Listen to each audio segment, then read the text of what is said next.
हम लोग देख रहे थे केमिकल काइनेटिक्स और आज का टॉपिक है rate law expression. Rate law expression rate law expression पढ़ने से पहले जो आप पढ़ चुके हैं रेट ऑफ रिएक्शन, उसके बारे में थोड़ा चर्चा करते हैं। ठीक है, आपके सामने एक इक्वेशन दिखाई दे रहा होगा।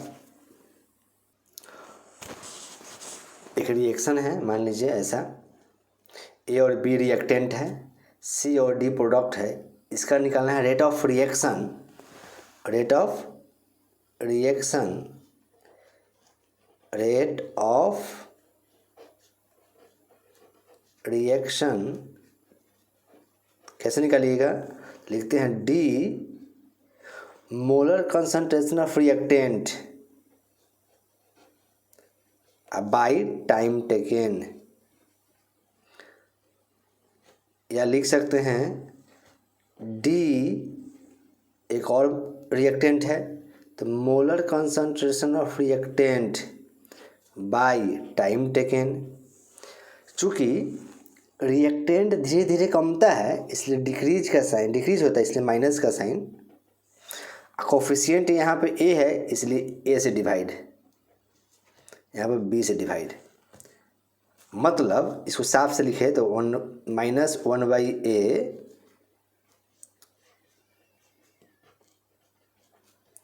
ठीक है।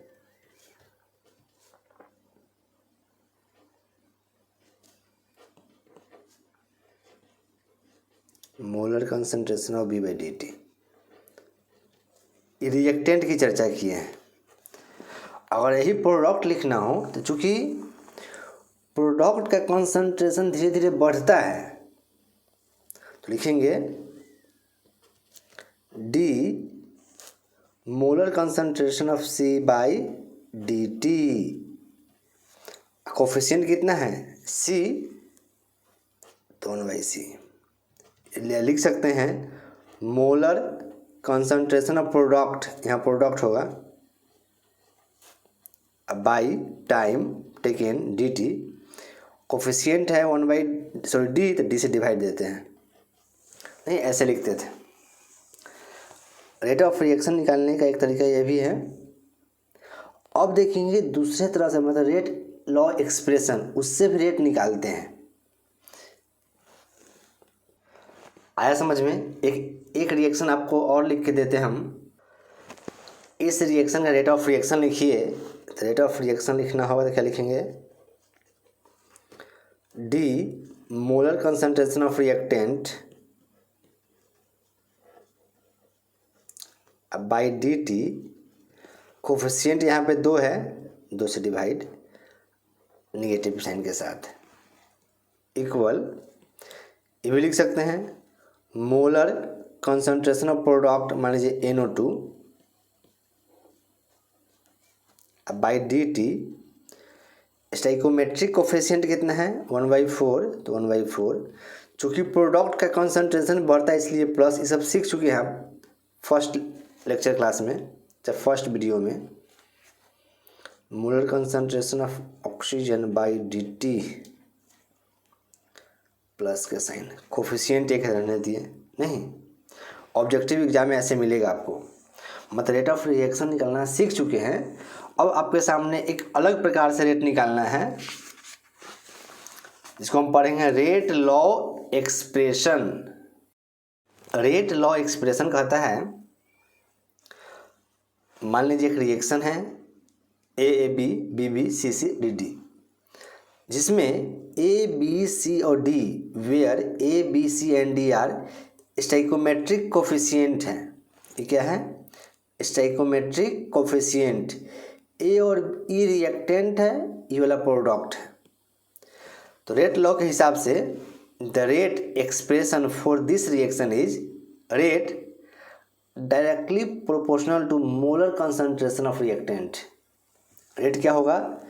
Directly proportional to molar concentration of reactant. तो मोलर कंसंट्रेशन कितना है? ए और बी, ए और बी। अब पावर में कुछ लिखे है नहीं, XY, X Y. X Y क्या है, तो वेयर एक्स एंड वाई या may not be equal to A and B. जो एक्स है ना, ए के इक्वल हो सकता है या बी के इक्वल हो सकता है, लेकिन नहीं भी, may be may not B. Clear. मतलब जो एक्स वाई है ना, ये एक्सपेरिमेंट के द्वारा निकाला गया है। जो वैल्यू हम रखेंगे, वैल्यू वो एक्सपेरिमेंटल होगा। आइए, the rate law expression the representation of rate of reaction in term of molar concentration of the reactant. देखिए, molar concentration of the reactant represent कर रहे हैं, इसी को बोलते हैं rate law. It is also called rate equation या rate expression. Clear. Exam में नहीं पूछेगा, समझने के लिए ये बाद में आपको काम आएगा, लिखना कैसे है। अब मान लीजिए साइन हटा, इक्वल के साथ क्या आएगा, के कांस्टेंट है जिसको बोलते हैं रेट कांस्टेंट। रेट कांस्टेंट या वेलोसिटी कांस्टेंट या स्पेसिफिक रिएक्शन रेट। अब सोचिए, रेट निकालना भी सीखे है ना, रेट ऑफ रिएक्शन dR/dt होगा, माइनस लगा के रिएक्टेंट का कॉन्सेंट्रेशन घटता है, dA। Clear. This form of equation is known as differential rate. एक बार नोट किया जाए ये बात को, नोटेड, कभी भूलिएगा मत। The expression of the rate law for a specific reaction can only B obtained by experimental. मतलब इसको केवल एक्सपेरिमेंट के द्वारा हम दिखा सकते हैं। मतलब एक्सपेरिमेंट करके लाएंगे ना, तभी यहाँ पावर लिखाएगा, अपने मन से कुछ नहीं लिख सकते हैं। The rate law expression can not be obtained from balance chemical equation. जो अगर एक्सप्रेशन ऐसे लिखेंगे ना, वो आप रिएक्शन देख के नहीं लिख सकते हैं। कहने का मतलब है, मान लीजिए इसका निकालना है रेट ऑफ रिएक्शन, इस रेट लॉ के हिसाब से क्या लिखेंगे, डायरेक्टली प्रोपोर्शनल टू N2O5 का पावर 2। मान लीजिए लिख दिया ऐसे, हो सकता है सही भी हो जाए, लेकिन ये लिखना गलत है। ये जो पावर है ना, कोफिशिएंट इसका मे बी मे नॉट भी इक्वल हो सकता है।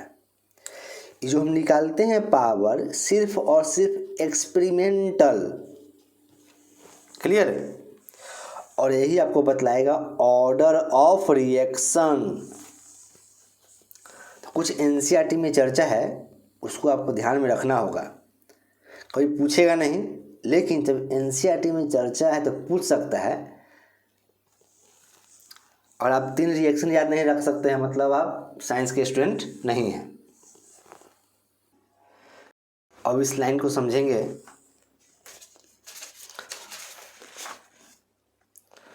एक रिएक्शन है, मान लीजिए NO ऑक्सीजन के साथ रिएक्ट किया, बना लिया NO2। टेबल नंबर 4.2 एनसीईआरटी देखिएगा बुक में। अगर जो NO का कंसंट्रेशन और O2 का कॉन्सेंट्रेशन दोनों सेम है, तब देखा गया NO2 का जो कंसंट्रेशन है 0.096 था। अब क्या किया गया, इसका कंसंट्रेशन NO का डबल कर दिया गया, डबल, इसको सेम कांस्टेंट रहने दिए, तो देखा गया ये हो गया ना 4 गुना। कितना गुना, 4 गुना। जब अब इसको सेम रहने दिया गया, इसको डबल कर दिया गया, तब इससे देखा गया 3 गुना, सॉरी 2 गुना। जब दोनों को डबल कर दिया गया, तब देखा गया कितना, 8 गुना होगा क्या, 8 9 72, 8 गुना। मतलब क्या? तो इसके आधार पे देखा गया इसका रेट इक्वेशन जो है ना इस प्रकार लिख सकते हैं। तब एक्सपेरिमेंट के आधार पे मोलर कंसंट्रेशन ऑफ NO का पावर 2 और ऑक्सीजन की पावर 1, ठीक है, ऐसा हुआ था। नहीं समझ में आया? देखिए कैसे समझ में नहीं आया। इसका कंसंट्रेशन कितना किया गया है? 2, तो लिख दीजिए 2, ठीक है। ऊपर में स्क्वायर तो स्क्वायर रहने दीजिए समझाने के लिए। ऑक्सीजन का कंसंट्रेशन एक ही रहने दिया, सेम रहने दिया, मतलब 2 दूना 4, 1 4, 4 गुना नहीं हो गया। अब मान लीजिए इसको सेम रहने दिया गया, इसको डबल कर दिया गया ना। सेम को मान लीजिए अब इसको वैल्यू 1, ऑक्सीजन को डबल,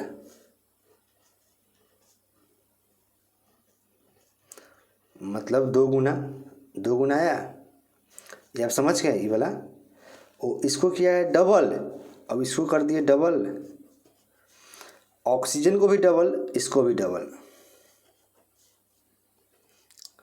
8 गुना। नहीं तो रेट लॉ एक्सपेरिमेंट के आधार पर ऐसे लिखा गया। जब क्वेश्चन में दिया रहेगा ना इस तरह समझिए एक्सपेरिमेंट करके दिया हुआ है, आप अपने मन से ऐसे नहीं लिख सकते हैं।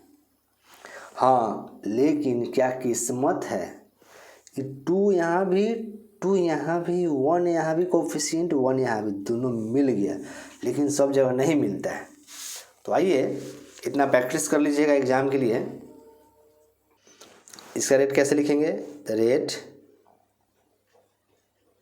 एग्जाम में पूछता है directly proportional to molar concentration of reactant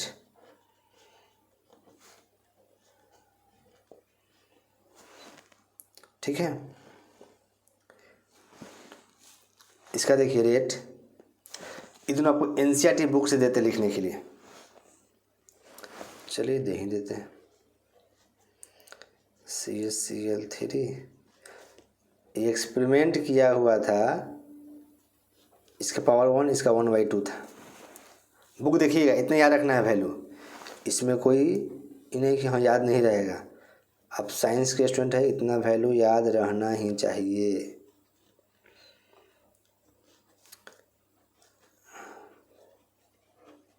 zero. अब जो एक्सपेरिमेंट करके दिया होगा ना जोड़ेंगे तो निकलता है हमको ऑर्डर ऑफ रिएक्शन, जो कल पढ़ेंगे, ठीक है। देखिए ये जो के है ना इसको बोलते हैं रेट कांस्टेंट। अब इसका डिफिनेशन पढ़ेंगे, ठीक है। चलिए तो डिफाइन रेट कांस्टेंट। रेट के जानते हैं directly proportional to molar concentration of reactant, के लिख दिए। अब मान लीजिए ये दोनों का वैल्यू है, इसका भी वैल्यू 1, इसका भी value 1। If molar concentration of reactant A and B का वैल्यू 1 हो। अब मोलर कंसंट्रेशन क्या बोलते हैं? मोल पर लीटर, ठीक है। तब क्या बोलेंगे? जो रेट है ना इक्वल टू होगा किसके? K × 1 × 1 मतलब के इसकी जगह पॉन 1, ठीक। तो हम कह सकते हैं hence rate constant may be defined as the rate of reaction when the concentration of each reactant, जितना भी रिएक्टेंट हो A B C D E F, 3 से ज़्यादा नहीं जाता है, as the rate of reaction when the concentration of each reactant is taken as unity, में सबको एक मान लिया जाए तो rate constant rate of reaction के इक्वल होता है। ये डिफिनेशन है रेट कांस्टेंट का। आइए एग्जाम में पूछता है मार्क्स 2, और एक और फेमस क्वेश्चन है मार्क्स 2 का, कैरेक्टरिस्टिक्स ऑफ रेट कांस्टेंट, ये बाद में पढ़ना था लेकिन चर्चा कर दिए हैं। नंबर 1 है rate constant does not depends upon the concentration of reactant. मतलब जो के है ना, कंसंट्रेशन ऑफ रिएक्टेंट पे डिपेंड नहीं करता है। अब कैसे, बाद में प्रूफ भी होगा ऑर्डर ऑफ रिएक्शन में। The unit of rate constant depends upon order of reaction. जो के का यूनिट होगा ना, वो डिपेंड्स करेगा ऑर्डर ऑफ रिएक्शन पे। The value of rate constant depends upon temperature. जो वैल्यू है ना रेट कांस्टेंट का, डिपेंड करेगा कौन सी पे, टेम्परेचर पे। सबसे पहला कंसंट्रेशन ऑफ रिएक्टेंट पे डिपेंड नहीं करता है। डिपेंड किस पे करता है, तो ओनली अपॉन टेम्परेचर। इंग्लिश बहुत भारी बोलने में। The value of rate constant depends upon temperature. Clear. आइए, और इसका जो यूनिट है ना बदलते रहता है ऑर्डर ऑफ रिएक्शन के हिसाब से। रेट कांस्टेंट से मतलब constant is a measure of rate of reaction. मतलब rate constant rate of reaction को मेजर करता है, बतलाता है। अगर लार्जर द वैल्यू ऑफ के, और के का लार्जर वैल्यू होगा तो faster the rate of reaction होगा। ठीक, आप लिख लीजिएगा, किसी न किसी सारे एग्जाम में पूछे हुए हैं। और पता है टेम्परेचर पे डिपेंड क्यों करता है, ये भी पूछे हुए हैं क्यों। इस चर्चा हम आर्हेनियस इक्वेशन में करेंगे एकदम विस्तार से, समझेंगे भी। और टेम्परेचर 10 डिग्री बढ़ाया जाए तो जो है ना रेट कांस्टेंट, उस पर क्या फ़र्क पड़ेगा, कंसंट्रेशन पे क्या फ़र्क पड़ेगा, आर्हेनियस के इक्वेशन में हम देखेंगे। आइए अब इसका यूनिट पढ़ते हैं। यूनिट ये ऑब्जेक्टिव के लिए है, इसलिए ऑब्जेक्टिव के लिए एग्ज़ाम में ज़्यादा चांसेस से एक ऑब्जेक्टिव रहेगा। अब आइए, यहाँ पर रिएक्टेंट 2 लिए हैं, 3 भी ले सकते हैं, 4 5 6 7 n। सोचिए, इसको मैं ऐसे लिख सकते हैं क्या, रेट 20 कंसंट्रेशन ऑफ ए अलग अलग कर लिए हैं, और रहता है सी, मतलब n तक, है कि ना। अब रेट का यूनिट क्या होता है, बोलिए, रेट ऑफ रिएक्शन का यूनिट। रेट ऑफ रिएक्शन का यूनिट आप भूल भी जाए, मान लीजिए, तो ऐसे याद कीजिए, ओ dr/dt जानते हैं ना, dr/dt नहीं, मोलर कंसंट्रेशन ऑफ रिएक्टेंट है तो लिखिए मोल पर लीटर। नीचे में टाइम है तो टाइम लिख दीजिए, सेकेंड, टाइम ही रहने दीजिए। ठीक है, ये क्या है, मोलर कंसंट्रेशन है, कंसंट्रेशन, तो ये भी होगा मोल पर लीटर। ये भी क्या होगा, बी, मोल पर लीटर। मतलब हम लिख सकते हैं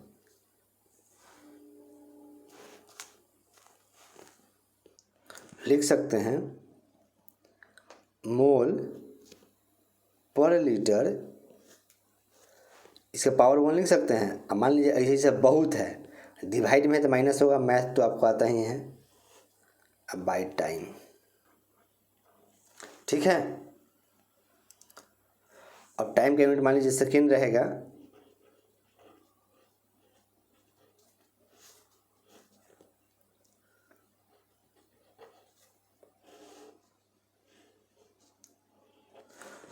ये सब लिख के आप प्रैक्टिस कीजिएगा, इसी यूनिट कभी नहीं भूलिएगा। हम के से निकाल पूछता है एग्जाम में, फर्स्ट ऑर्डर के लिए बतलाइए रेट कांस्टेंट कितना होगा यूनिट। अब आइए, यहाँ तक कोई दिक्कत वाली बात नहीं है। अब आपके सामने एक नेक्स्ट पेज है। अब देखिए, सेम ऐसा ही था। अब इसको n का वैल्यू 0 रखिए, 0, तो क्या होगा, मोल पर लीटर 1 का 1 सेकेंड, जो के का यूनिट होगा ना यही होगा। अब n का वैल्यू 1 रखिए 1, तो एक में से क्या 0, तो x⁻0 कितना हो जाएगा,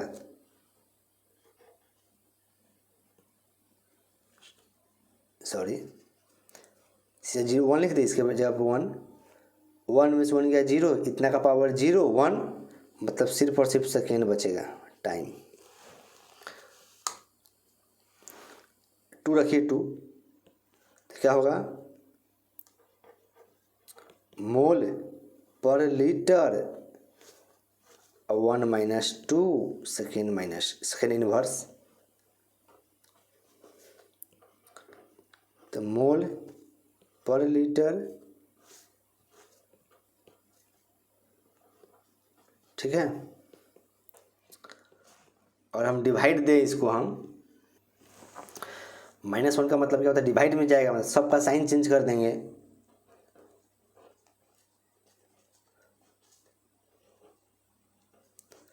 ठीक है।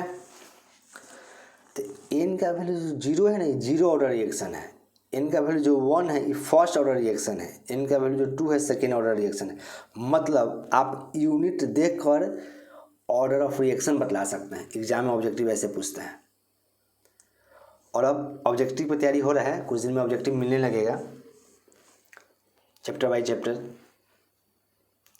समझ में आया? यार आप यही याद रखिए, कैसे लिखे हैं 2-3 बार प्रैक्टिस कीजिए, लिखने की कोई ज़रूरत नहीं है, ठीक है। यूनिट ऑफ कांस्टेंट पढ़, सॉरी डिफाइन रेट कांस्टेंट पढ़ लिए, इसका आप यूनिट देख लिए, कैरेक्टर देख लिए। नेक्स्ट है, सॉरी आपका ई वाला पेज था, उसमें थोड़ा ओवर राइटिंग हो गया था इसलिए हटा दिए थे, ठीक है। अब देखिए एक बात है,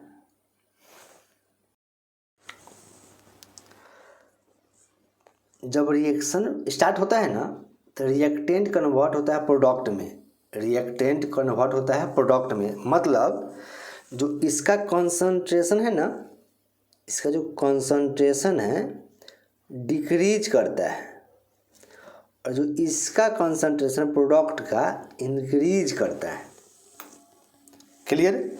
मतलब समझिए आप पानी गर्म कर रहे हैं तो धीरे धीरे धीरे जो पानी है ना भाप बन के ऊपर उड़ जाएगा, मतलब पानी की मात्रा धीरे धीरे घटेगा और भाप धीरे धीरे निकलेगा। वही बात है, रिएक्टेंट का कंसंट्रेशन डिक्रीज करता है, प्रोडक्ट इंक्रीज करता है विद रिस्पेक्ट टू टाइम। और इसको टाइम पे मान लिया जाए, और ये कंसंट्रेशन है आपका। अब देखिए ये टाइम मान लीजिए यहाँ पर 0 होगा, कंसंट्रेशन भी 0 होगा, टाइम भी 0, कंसंट्रेशन भी 0, ठीक है, ठीक है। लेकिन जब हम पानी गर्म करेंगे तो कुछ ना कुछ उसका कंसंट्रेशन होगा ही होगा। मतलब रिएक्टेंट का कंसंट्रेशन कभी 0 नहीं हो सकता है।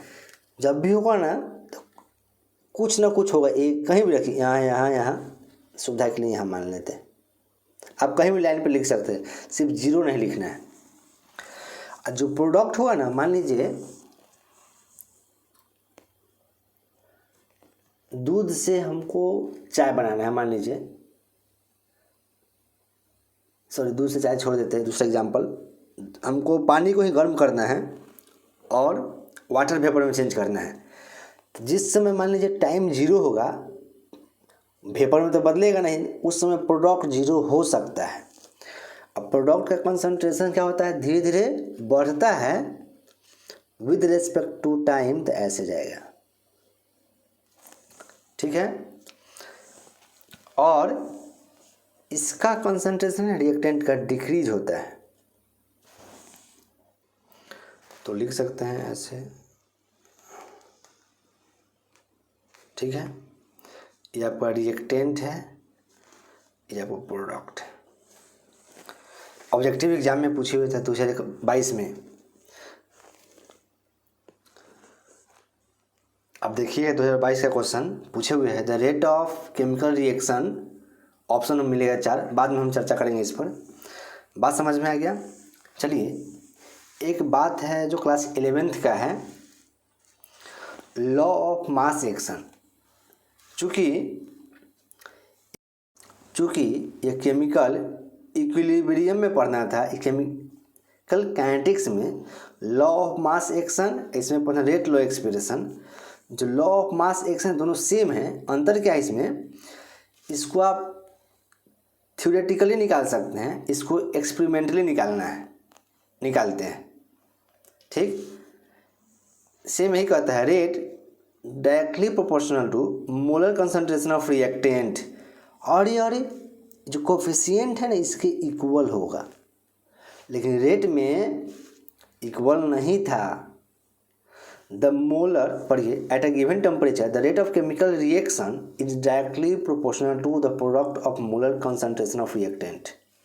The molar concentration of reactant is also called as active mass. Clear, आप याद रख, स्क्रीनशॉट ले लीजिए। लॉ ऑफ मास एक्शन याद कर, दोनों सेम है, याद कर सकते हैं।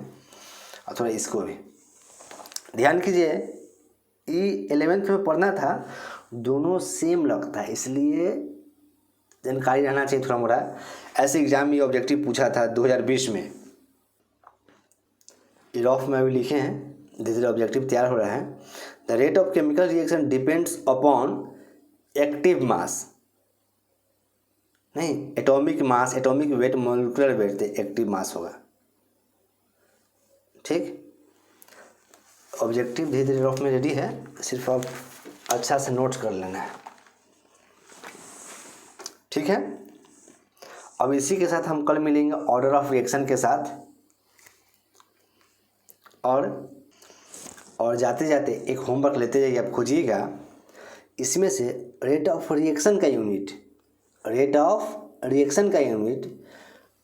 और एन मतलब zero order, first order, second order किसके इक्वल है रेट ऑफ रिएक्शन का यूनिट।